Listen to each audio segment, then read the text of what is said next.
হাদি হত্যা পরবর্তী সময়ে মির্জা ফখরুল ইসলাম আলমগীর একটা ফেসবুক পোস্ট করেছিলেন।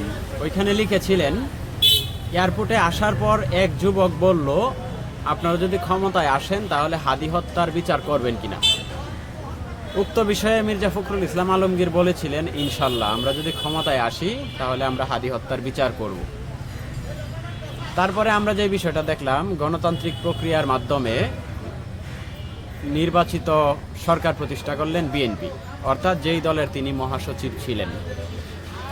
আজকে ভাগ্যের জোরে এবং প্রচুর পরিমাণে ত্যাগ তিতিক্ষার ফলে মির্জা ফখরুল ইসলাম আলমগীর তিনি নিজে রাষ্ট্রপতি হয়েছেন, যার যেই পদটা সর্বোচ্চ ক্ষমতার মালিক, অর্থাৎ একটা রাষ্ট্রের প্রধান ব্যক্তি হিসাবে নির্বাচিত হয়েছেন মির্জা ফখরুল ইসলাম আলমগীর। আমরা তাকে অভিনন্দন জানাই। পাশাপাশি ওই যে ওনার পোস্ট, যেখানে তিনি ইনশাল্লাহ বলেছিলেন আমরা ক্ষমতায় আসলে ইনশাল্লাহ হাদি হত্যার বিচার করব।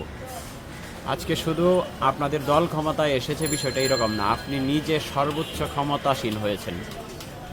অতএব আমরা বিশ্বাস করি, আজকে এই শুক্রবারকে কেন্দ্র করে বলতেছি যে আমরা বিশ্বাস করি আপনি আজকে শপথ গ্রহণ করার পরেই হাদি হত্যার যেই বিষয়, হাদি হত্যার যেই বিচার, সেটার কার্যক্রম শুরু করবেন ইনশাল্লাহ।